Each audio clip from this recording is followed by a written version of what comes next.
Welcome to Local Heroes here on WKFK TV 7, where we interview veterans of the military and we preserve their stories, unedited and unchanged. So join us now for Local Heroes. We're talking to Mr. Lowell L. Woods. Yes, sir. And you were in the 3rd Army in World War II? Yes, sir. 3rd Army. And you were 106th Division. 106th Division. Company H. Company H. Company H, 106th Division, 3rd Army, and you were General George Smith Patton's driver. George S. Patton's driver. Oh, yes, sir. One of the ones now. I wasn't the only one. I was just one of the ones, okay? But you did spend time. Oh, Lord, yes, sir. Yes, sir. Driving George Patton. Right, yes, sir. Okay, yes, so Mr. Woods, yes, sir. How did you get into the U.S. Army in World War II? Right. I went to school at Mississippi State University, and there I enrolled in ROTC. Well, then we got called up, so to speak. Well, they called us up and didn't have nowhere to put us, so they brought us back to Mississippi State and put us in the engineering school. So we went through engineering school for a long, long time. And then later on, part of us they sent to Fort Benning, Georgia, and the others they sent us to Fort Knox, Kentucky. And I went to Fort Knox, Kentucky. And Fort Knox, Kentucky is the armor training school. That's right. Yes, sir, armor. Mm-hmm. And you were trained in armor there? Armor there. And then guess what? Out of the armor, I'm transferred again down to Fort Benning, Georgia, to go to ROTC, Reserve Officer Training School down there. And guess what? In my training, guess what happened? I fell off the obstacle course and broke my leg, and so I was disqualified. From being an officer? That's right. I was disqualified from being an officer. And then really come to find out, they had all the second lieutenants they needed about that time, too. I found out later because I was raising a little sand about trying to get my leg back so I could get back in officer school. And in the meantime, I was shipped out. You were shipped out from? Fort Benning. And you went to? I went to Le Havre, France. Le Havre, France. We landed in Le Havre, France. And the doggone the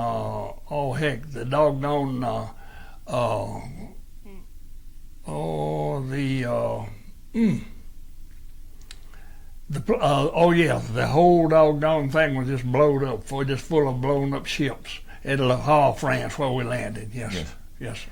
And were you in combat with the 3rd Army before you became Patton's driver, or how did you become George Patton's driver? That we don't know. Don't nobody know why I was selected to be George Patton's driver. Just one day they came down to the motor pool and said, "LL, sergeant said, follow me." So I followed him, and we went up to we went up to where the headquarters was, and I was introduced to him. And he said, "You'll be driving for the general for a while." And what was how did your first meeting with General Patton go? What did you think of him when you met him for the first time? Fine. I thought he was a fine fella, because he said, "I believe that's an old Mississippi redneck, and I don't believe he's scared of a damn thing." That's what he told the sergeants and brought me up there, and said, "We'll get along real, real good. If he's worth a damn as a driver, and I'll be able to tell you at the end of the day whether he's worth a damn as a driver." Hello. So how did you get along with General Patton? We knocked it off real good, especially as long as I was always leaning towards the horses. See, I didn't come to town on the watermelon wagon. I realized right off the bat that General Patton was still, he really loved the horse brigade and all that, and just kind of went along with him, Well, he's known for being to the point and kind of brash, and he wasn't afraid of using some tough language. Right. Well, I told him several times I would tone my language down a little bit, because I said, "You're not impressing nobody but yourself. Yeah, I must be impressing you because you're raising hell about me doing it. Yes, sir. Yes, sir. Okay. Yes, sir. Well, just kind of do it, and I guarantee you'll get along a whole lot better, you know. So you just said yes, sir, a lot, and you got along with Oh, John? yes, sir. Yes, sir. Go on and say yes, sir. Don't stir up nothing, you know. Well, in your driving General Patton around, did you see or meet or encounter any of the more famous generals from World War II, like maybe Bradley or Oh, I Montgomery, was at several little old meetings where Bradley and Eisenhower and all of them got together, you know. Well, they were getting together on strategy. So you actually saw these people? So, oh, yes, sir, I saw them. Yes, sir. Right there with them. Right there with them. Sure was. Were you ever around Patton after he had attended a meeting where he got a little mad because they had taken his supplies away from him? Oh, Lord, yeah. Yes, sir. Yes, sir. If we had enough gas, we'd go on and get this war over with. And they're sitting around on their butt down and hadn't even got no gas. And I don't guess they know how to order gas, you know. So he was letting you know the straight on how the war was going and how he wanted it to be. Right. Yes, sir. Yes, sir. And it would have been over a lot, you know, quicker if we'd have had enough gas. Or either we'd have got all captured and or something would have happened anyway. That would have been Well, George Patton's mantra was attack. Do Yes, not sir. retreat. Do not stop. We're going to keep going no matter what. Right. Exactly. Right. And that Battle of the Bulge, that was the worst doggone melee that ever happened. Half of the people that were in the Battle of the Bulge were doggone bakers, and they were soldiers, you know, in the army and all that. And that 106th Division was just made up of anything that they could get their hands on. Is what happened. Well, they were putting everybody in the line. Right. Typists, Yes, sir. Right. supply people, bakers, cooks. Right. And Because- see, the whole deal was the Germans had actually really quit fighting. They were going home. For all practical purposes, they were going home. Well, we were going to catch them and give them a good whipping. So we took off after them, and they had those dadgum 88 millimeter on them damn Tiger tanks, you know. And when they saw the white of our eyes, well, bam, yonder goes the arm. Uh-oh, leg lost, arm. Wonder whose head that is going across there. It was a slaughter, you know.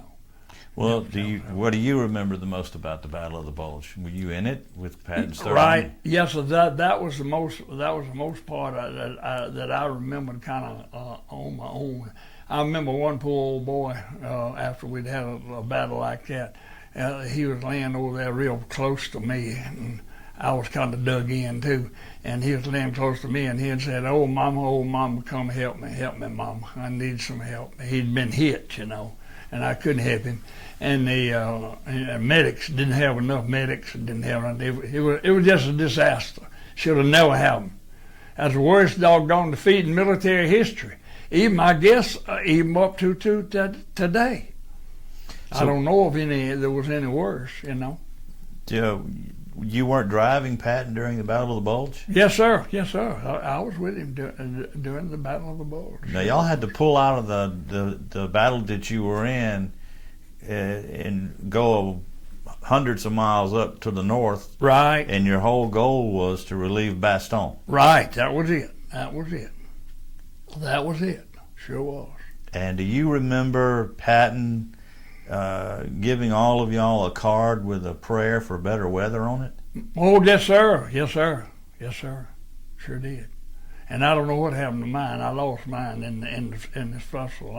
I'd like to have a copy of it now, but I got lost, you know. Well, what did you guys think about a general praying for better weather so he could kill the enemy? That was kind of tough at the time.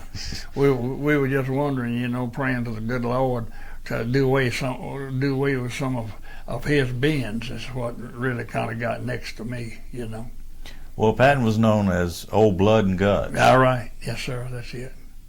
And he was known to be tough. Yes, sir. Right. And did he ever really dress you down on any occasion or get on you? Well, he just told me, you know, that if I didn't quit doing things on my own, without consulting him or somebody else, that he'd go out and sit down and write a damn letter to your mom and daddy, because you're damn sure going to get killed.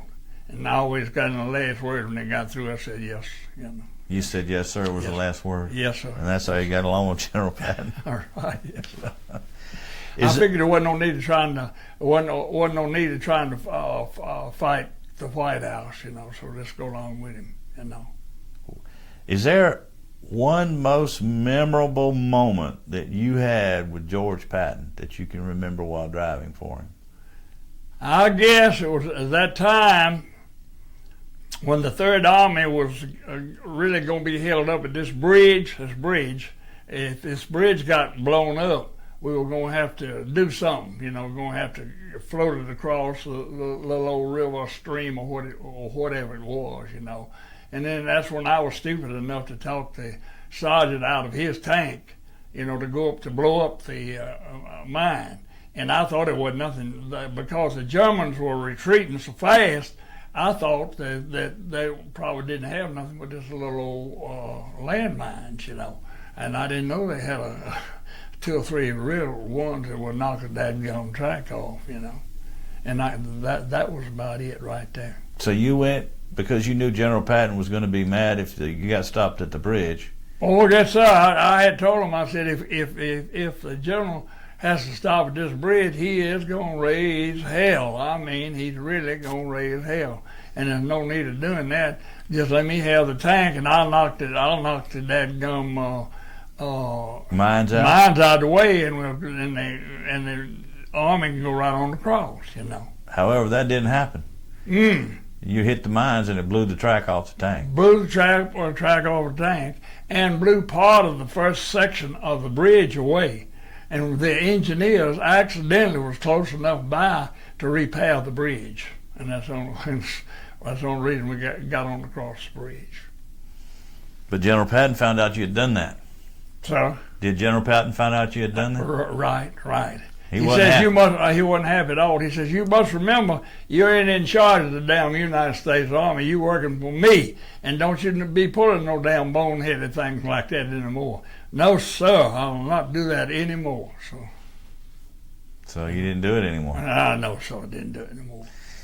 Yeah, well, the occasion never did rise. If the occasion had arose, I probably would have. I was stupid enough to have done it, you know. Probably was. Patton was quite a religious man also. He read the Right. Bible every day. Right. And he also believed in reincarnation. Right, yes, sirree. So you had conversations with General Patton about that? Oh, yes, sirree. He says, let me tell you what. Says, you know there's going to be reincarnation. Says, in fact, I fought with old Napoleon. The old stupid bastard, I fought with him. Yes, sir. You fought with Napoleon. Yes. I didn't know anything else to say, so I thought maybe that'd be the best route to go. So what were you driving the general in around mostly in a Jeep? A little old Jeep. Was that now, a Jeep? And he had a 2-ton truck with a big doggone bed on the back with all these maps in there. See, with all those maps, so he could theoretically see about where we were going. You know. Yeah, that truck still exists. It's at the Yes, sir. Patton Museum of Fort Knox, Kentucky. Right. Yes, sir. It was quite an elaborate container kind of like thing on the back of the truck. Right. And he had his office or something in there. So you drove that also? I drove it a time or two. I was just with a little old Jeep, really. Now the Jeep that Patton had was highly modified, was it not? It had some Yes, sir. mud skirts on it and Yes, sir. some big horns on the hood. And Oh, yes, sir. That's right. Sure was. now Patton often said he was a prima donna, Right. and he was always spit, shine, and polish. And did he expect his men to be the same? Oh, yes, sir. Yes, sir. Even during the Battle of the Bulge, some of those soldiers showed up without leggings. He made them put the leggings on. He made them get back and get the leggings and put them on. Part of the paraphernalia, you know. No, it's been said, and I've read that Patton liked to be in the front. Mm-hmm. He would be driving in the front of the column, or he would drive along the column, and he would encourage them, and he would say, "Come on, let's go faster, faster." Is that true? Right, that was true. Yes, sir. Sure was. He wasn't, as my old grandmother, I guess, said, he wasn't scared of the devil himself. You know, so he really was. You know, he wasn't scared. He wasn't a scared man at all by any stretch of the imagination. Really wasn't. And he disliked General Montgomery from the British Army. Oh, Montgomery was worth nothing. He was just unnecessary rubbish. He don't know where in the hell he came from, and he didn't know nothing. And every time we was doing anything, we was waiting on Montgomery, and we didn't need to wait on Montgomery because we had to go. Yes, sir, had to go. Right. Oh, Lord. Now, part of it you could kind of read between the lines. Yes. Patton had a dog Mm-hmm. named Willie. Willie. He wanted to name him William the Conqueror, but he was kind of a shy dog, so then he just named him Willie. Right. Did you ever have anything to do with Patton the dog? Or? Yes, sir. One time we were with the Russians, you know. We got with the Russians up there, and this Russian general had a dog, you know. And he said, Willie, attack that son of a bitch. That he is not said, attack that damn dog. He's just scared to death. Attacked him. Of course, Willie said, and got behind him. And I thought he'd go kick Willie, to tell you the truth. So did you have to take care of the dog for General Patton? Oh, I was told halfway to look after the dog. Yes, sir. But of course, we had another man, you know, that looked after General Patton with, his all the time. Period. No, Yes. Patton had an orderly. It was Master Sergeant William Meeks. Now that's right. That's right. Master Sergeant William Meeks was a black guy who was his orderly. Yes, sir. Right. For years. Right. Yeah, right. He even attended Patton's funeral after Patton was passed away and was buried in Belgium. Right. Did you have to be on your P's and Q's and dressed up in your uniform correctly whenever you drove? Oh, yes, sir. Yes, sir. I had to be kind of spick and span. Right. Sure did. Had to kind of be spick and span. The very best I could, you know. The very best I could. Which wasn't all that sporty all the time, but anyway, had to when it was possible. Yes, when it was possible. Well, in some of your drives, and you're driving Patton, how far did you drive? Oh man, we would take off, and maybe we march 75 or 80 miles this particular day, and then they'd set up a camp, you know, and then we would start again the next morning, and maybe do the same thing the next day, if not more. So you drove Patton in that Jeep for 75, 80 miles in a day? Oh, yes, sir. Right. Yeah. Yes, sir. I was a pretty tough little old hicknet kind of a country boy, you know. I was born and raised right up here at Holly Springs, Mississippi, out in the country there, 6 miles, a little old place called Mariana. Mm-hmm. And the way Mariana got its name was the old man out there, his first wife was named Mary, and she died, and then he married another lady, and her name was Anna. So they named the little community Mariana. The old man did.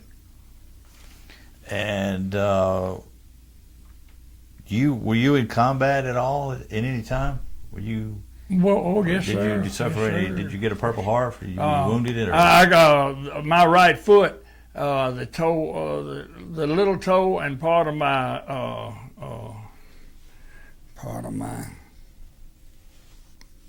knee. See this knee here, and what cut it off. I didn't know that I was hit. I didn't know it was hit, but this sergeant behind me said, "Elliot," said, "your boot is full of blood." I said, "No, it's not full of blood." He said, "Look down there and see." I looked down and sure there was a lot of blood there, and I got hit with a piece of shrapnel. piece of scrap. So that was a day when you weren't driving. Right. Yes, so when sir. you're not driving General Patton around, you have to be in a combat? Available, yes, sir. Be available, sure. Right. Because suppose something happens to his driver. Hell, he wanted somebody that already had a little experience driving a vehicle, to be ready to go. That was it. So what happened after you were wounded?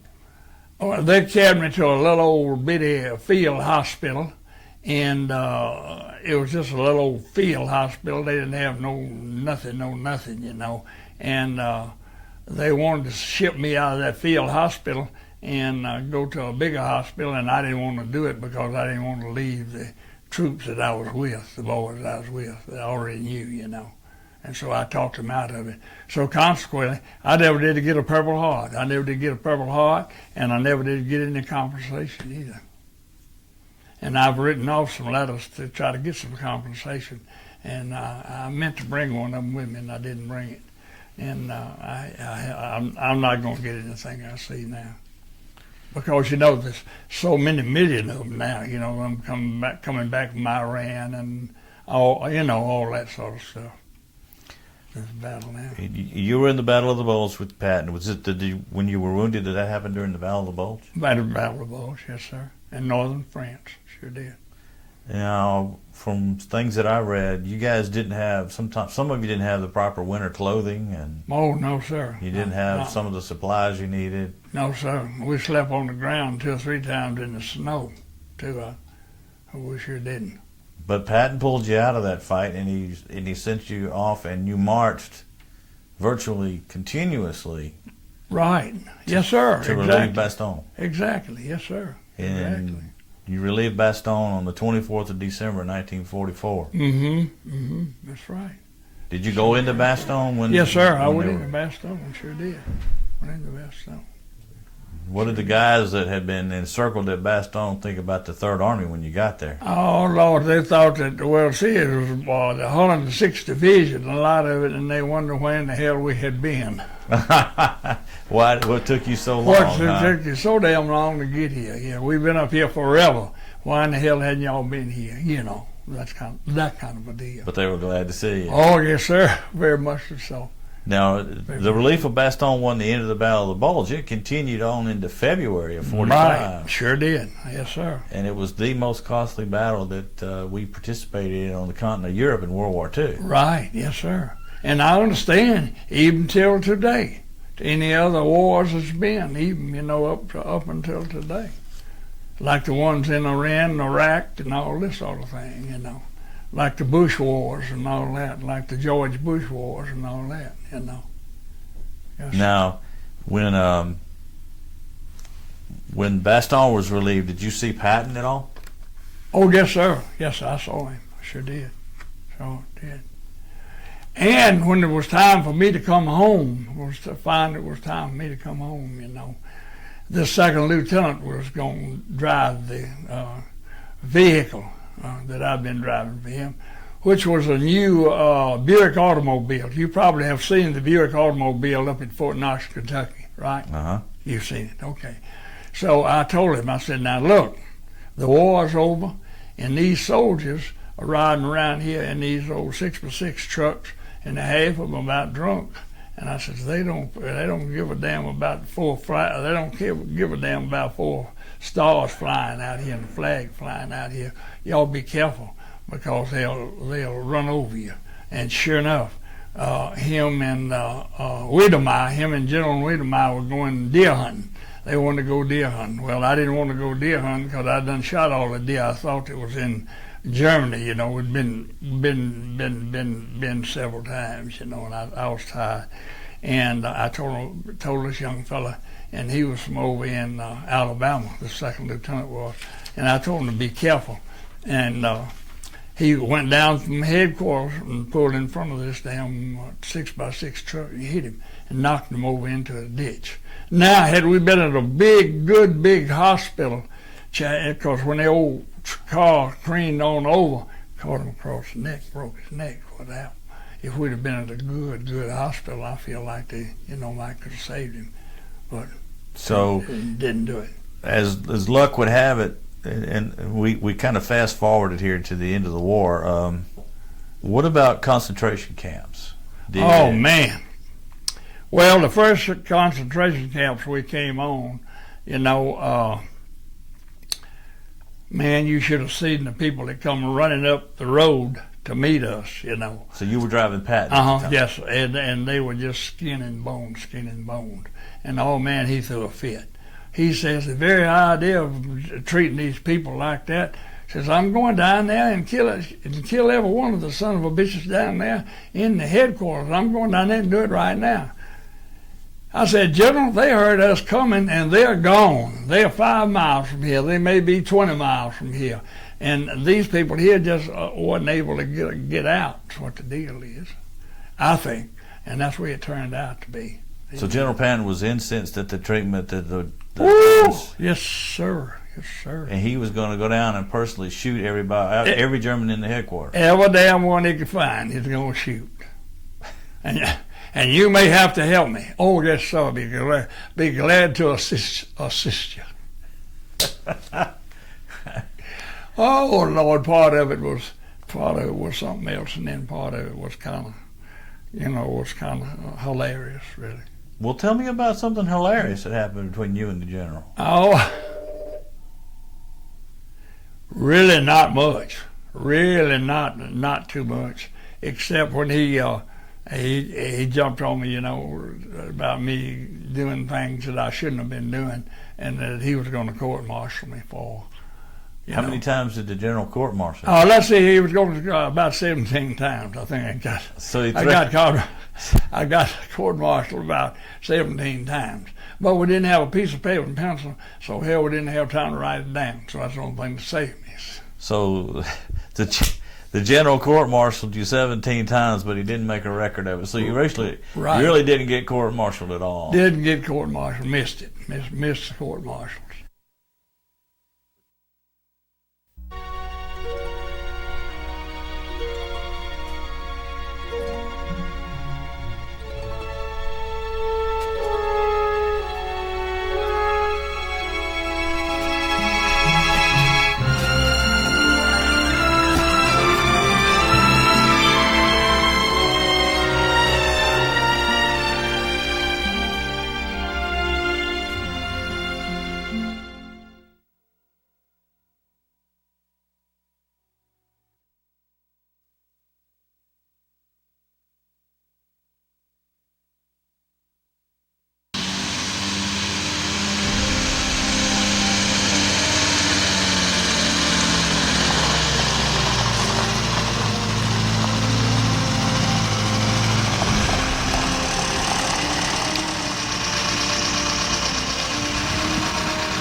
Welcome to Local Heroes here on WKFK TV 7, where we interview veterans of the military and we preserve their stories, unedited and unchanged. So join us now for Local Heroes.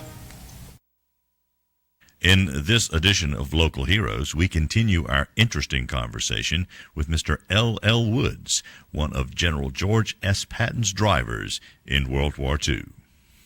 Now, what rank did you progress to before the war was over? Before the rank, I was just a little sergeant, a little buck sergeant. But you were still General George S. Patton's driver? Yes, sir, right. Were you responsible to maintain the Jeep? Or? Oh, yes, sir. As long as there wasn't any maintenance crew around. Yes, yes. One time you would have got a huge charge out of this. We broke the radiator hose broke, and it was getting real hot and all, And I said, all we got to do, General, is I got another radio or another hose here. Is take that hose off and put this other one on. Yeah, but what are we going to do for water? I tell you what we're going to do. Everybody's going to urinate in the damn radiator. So that was one of the hilarious things. You should have seen it. And then we all urinated in the radiator to have water. to cool the engine. So you repair General Patton's radiator hose on his Jeep, and then everybody urinates in the radiator to get the Jeep going again. And you should have seen. And then when we got going good, he said, "Did you ever see so many different shape of things in your damn life?" I couldn't help but die laughing there. And, he said some of them were crooked, some of them were straight, some of them just didn't develop at all. No, sir. Some of them didn't develop at all. I wish I'd have had a camera to have taken a picture. Now, speaking of cameras, George Patton was known for his picture taking. Right. I wish I'd have got hold of a camera to have taken that picture, you know. Now, did you cross the Rhine River with General Patton? Mm-hmm. Yes, sir. Sure did. So you drove General Patton to the Rhine River, and y'all crossed the Rhine. Rhine, yes, sir. Crossed the Rhine River. Sure did. Now, there's a very famous picture of General Patton. Yes, sir. Yes, sir. Standing on the side of the Rhine River, and he's urinating into the Rhine River. Mm-hmm. Yes, sir. Oh, agreed. You were there for that? All right. Yes, sir. Sure was. Okay. Oh, but you would have got a charge out of the radiator about the hose breaking on the Jeep. That was a disaster. It was a calamity, you know. But by quick thinking and all and having stuff available or using what you had at hand, why, you were ready to go. Did you ever? But now you never smelled such a fume in your life as that urine giving off from that radiator. I can imagine. Did you ever have any close calls driving the General? Not too bad, no, sir. Yeah, General get shot at? Or? No, we're close by, but nothing really. But he was not somebody who would even duck. Oh, no, sir. No, sir. And he would go around and encouraging the men, get up, move forward. Yes, sir. Go. Even under fire. Go, keep going. That's why I say if we hadn't run out of gas, we'd have whooped Russia or got whooped one. I don't know which. You know. He didn't like the Russians at all. He didn't like the Russians whatsoever. Were you around General Patton, or did you talk to General Patton about the famous incident, or did he ever talk to you about the incident where he slapped the private? I just heard all about it. No, sir. He never talked to you about it? I wasn't there. No, sir. No, sir. He didn't tell me about that. But I mean, different ones told me about it. You know what happened. You know. It's something that Patton didn't even write down in his memoirs because he got in a lot of trouble about that. Yes, sir. Sure did. He got. I thought talking about getting court-martialed. He could have gotten court-martialed over that deal. You know, very easily. But of course, Eisenhower and Bradley and all them, they overlooked that and went on. You know, they overlooked it. Well, yeah, but Patton did have to apologize to everybody in the yes, Seventh sir. Army, and he did get a letter of reprimand. Right, sure did. And Eisenhower said that act was despicable, and Patton really had an issue with Eisenhower calling that despicable because Patton didn't have patience with people who he would call yellow. Right, that's right. Yes, sir. Did you ever encounter? He got a yellow streak down his back, you know. A yellow streak down his back. Were you ever around Patton when he was dressing somebody down about not being courageous and not going forward? Oh, well, maybe just generally. He was just talking to him generally, not just specifically like you are dressing me down or I'm dressing you down. No, sir. Not really. Not really. So nothing else memorable about driving George Patton? I believe not. Not after the Jeep. Not after the hose busting on the Jeep. You know, I guess that was the most hilarious thing that took place. You know. But he was a fine individual, though. He really cared. Did you notice how he really cared about the GIs? Oh, yes, sir. Yeah, sure did. He cared about his men. Yeah, yes, sir. He sure did. Yes, sir. No doubt about it. He sure did. He sure did. Did he take care of you? Oh, yes, sir. He took care of me. Sure did. Took care of me. Sure did. Well, what impression did you come home with of General Patton. When it was time for me to come home, was to find it was time for me to come home, you know, this second lieutenant was going to drive the vehicle that I've been driving for him, which was a new Buick automobile. You probably have seen the Buick automobile up in Fort Knox, Kentucky, right? Uh-huh. You've seen it, okay. So I told him, I said, now look, the war's over, and these soldiers are riding around here in these old 6x6 trucks, and half of them about drunk. And I said, they don't give a damn about they don't give a damn about 4 stars flying out here and a flag flying out here. Y'all be careful, because they'll run over you. And sure enough, him and Wiedemeyer, him and General Wiedemeyer were going deer hunting. They wanted to go deer hunting. Well, I didn't want to go deer hunting because I done shot all the deer. I thought it was in Germany, you know. It'd been several times, you know, and I was tired. And I told this young fella, and he was from over in Alabama, the second lieutenant was, and I told him to be careful. And he went down from headquarters and pulled in front of this damn 6x6 truck and hit him and knocked him over into a ditch. Now, had we been at a good big hospital, because when the old car careened on over, caught him across the neck, broke his neck, what happened? If we'd have been at a good hospital, I feel like I could have saved him, but so didn't do it. As luck would have it, and we kind of fast forwarded here to the end of the war. After the Battle of the Bulge and Patton went into Germany, you were still around. Yes, sir. Right, I was still around. And you were still around when Patton had the accident in the car. You hadn't gotten enough points to get out or come home yet? Yes, I had enough points to come home. That's when I was leaving. That's when I was being relieved by this second lieutenant from over in Alabama. You know, he was going to drive General Patton. And so I told him, I said, now, you be careful going down there and don't pull out in front of one of these trucks. I said, but just because the 4 flags are flying out there, the 4 stars, whatever, I said, these GIs, they don't give a damn about that, and half of them are drunk, and so they'll get you. And sure enough, they got him.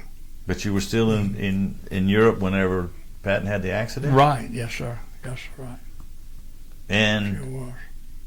How did you feel about General Patton having the accident and ultimately passing away? I mean, he had to be somebody that you probably respected and got to know pretty well because you drove him around a lot. Right. This boy that took my place, this man that took my place, this second lieutenant from over in Alabama, I told him to be careful, to be careful, to be careful. Now, a lot of people think maybe the Russians or somebody had him killed. Had Patton killed, that Patton didn't die, like I said, like I'm telling you, he did die, because I know for a fact that's the way he did die, you know. And but a lot of the big shots wondered if the Russians didn't have him killed, you know, because he had he still wasn't satisfied with the Russians completely, you know. But he wanted to go to war with Russia. Right, yes, sir. He wanted to whoop the hell out of them. That's what he wanted to do, he said. So the next question I was going to ask you, yes, and I think you've already answered it, was, yes, sir. Is there's been a constant conspiracy theory in that somebody had Patton killed because, right. You know, he was the only one in that car that suffered any injuries, and he right. suffered a really strange injury in that he broke his neck. Yes, sir. And right. really, the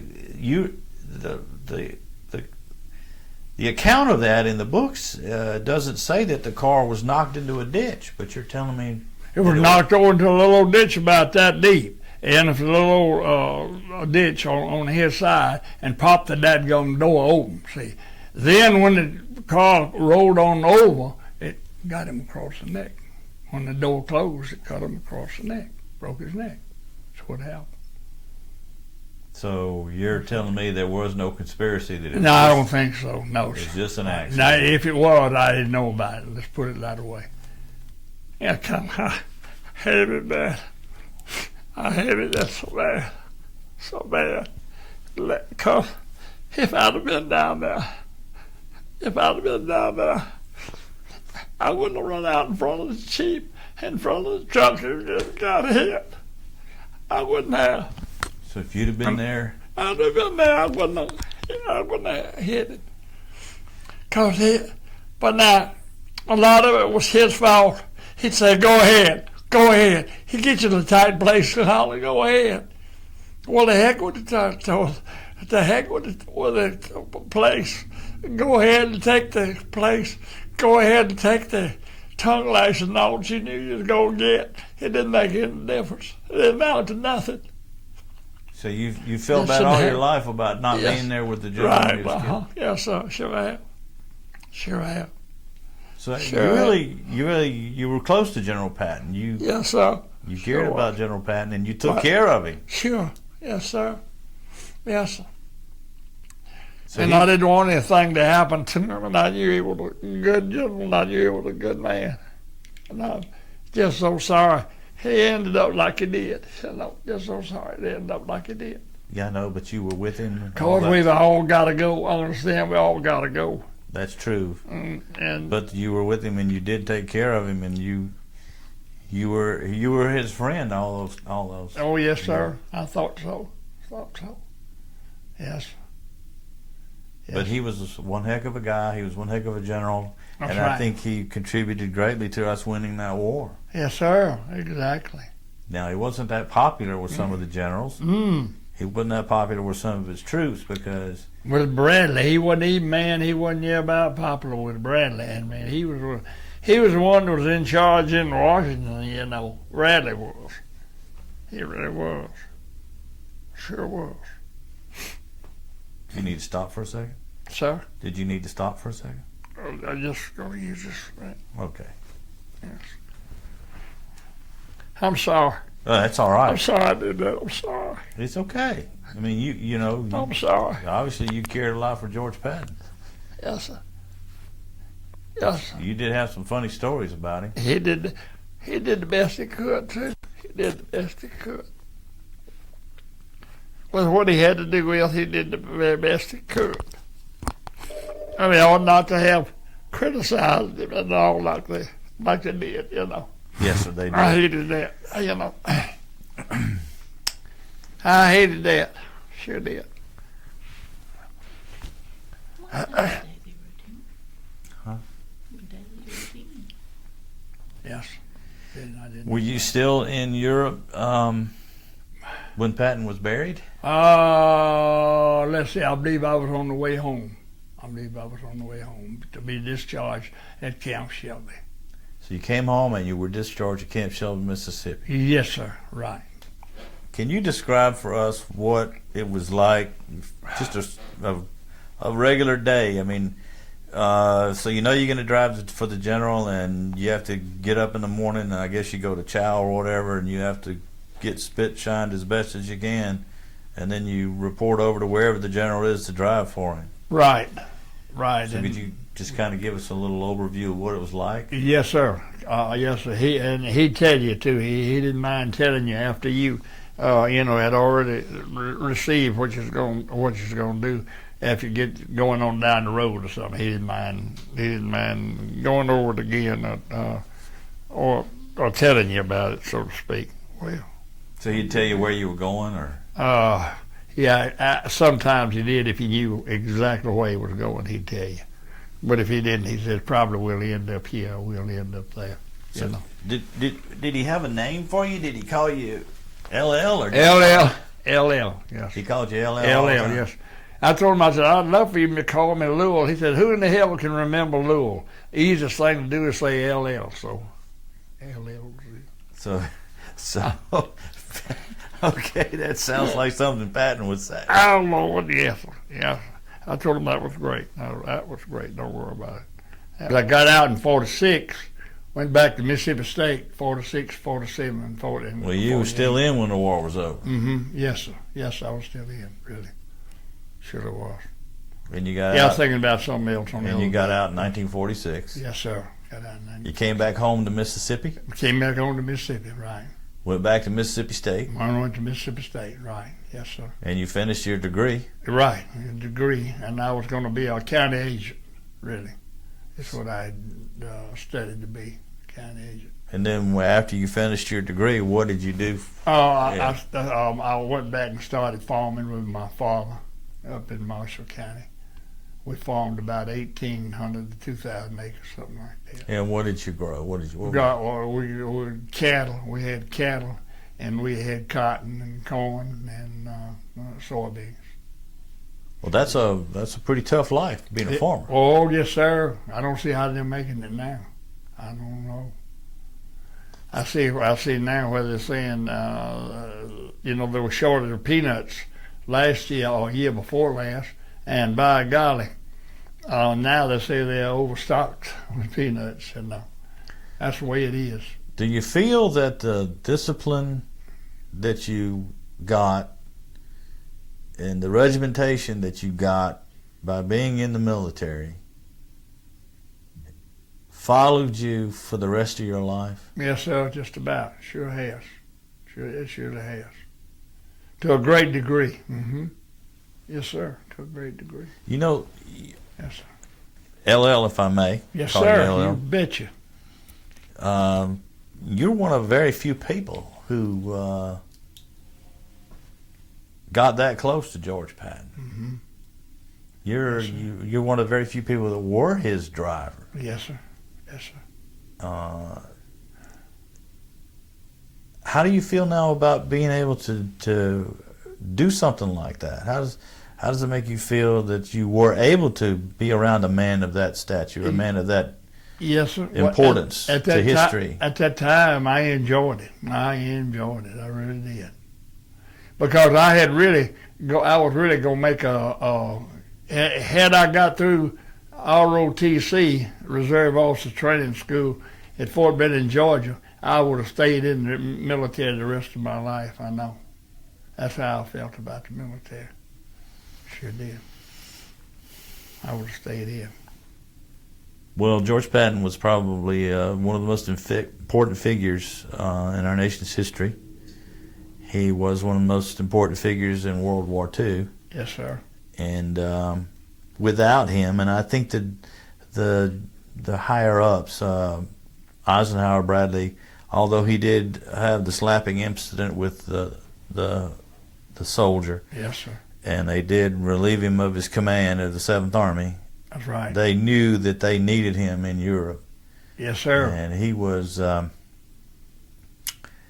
he believed all of his life that that was his destiny, was to Yes, sir. command. Yes, sir. And reincarnation. Oh man, he just knew he had fought with Napoleon. He had fought with Napoleon. Sure had. Sure did. Did you find that a little strange that the general of that stature was talking to you about being reincarnated? Right, I was. Yes, sir. There for a while. It took me a little while to get over that, the end of it. Sure did. Sure did.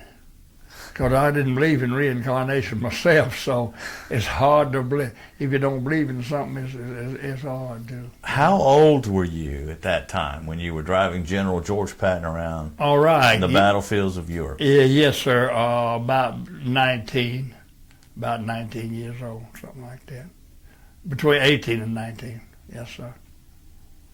And I wasn't scared of nothing. Man, I'd try anything at least once, Sure would. And you almost got court-martialed 17 times because of it. Yes, sir. Yeah. Yeah, they got court-martialed 17 times, right. Do you think that was kind of a joke, though, between you and George Patton? Or was he serious? I tell you what, lots of times now he was serious there because he was going to impress upon me that whatever he said went in a big way. See what I'm saying? Yes, sir. Yes, sir, Rick. He was the type of person who gave orders and you were supposed to do them right now. Right, yes, sir. Do exactly what he said do. And what happened if you didn't? You're gonna get court. You're gonna get court-martialed. You're gonna come back around. You're gonna get court-martialed. But really, that's about the way it went. That's about the way it went.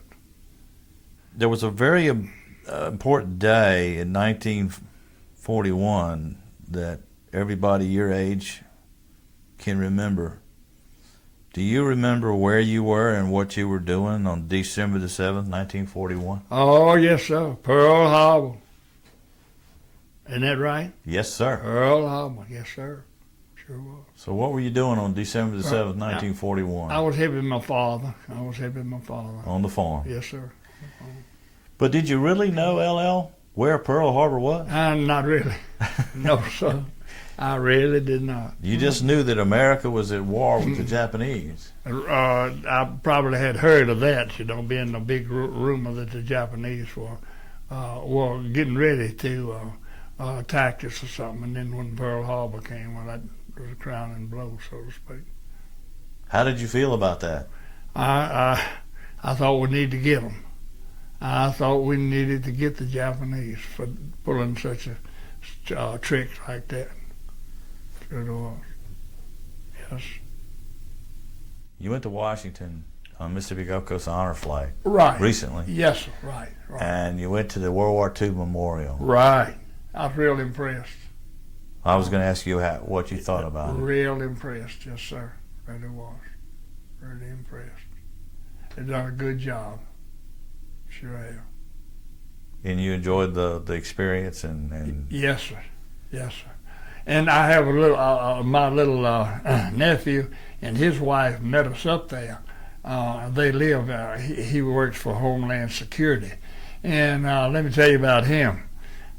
He went to college and got to be a lawyer. Well, he didn't like to be in the law business, so he went back to college and got to be a doctor. So now he is with Homeland Security. Oh, okay. Yes, sir, him and his wife. But you're glad you got to see the World War II Memorial. Oh, yes, sir. And it's a fitting tribute to what I consider you guys to be the greatest generation, because without what you did for the United States of America in probably one of the most troubling times in our history, Yes, sir. and the most dangerous time in the world, Yes, sir. we wouldn't be sitting here having this conversation today. right. So, Could be. Mr. Woods, I would like to thank you for what you did for my freedom. Yes, sir. Yes, sir. Oh, didn't do much. I didn't do much. Yes, you did. I didn't do much. Yes, you did. So thank you for being here today. So, thank you. We do appreciate it. Thank you for having me. Thank you for having me.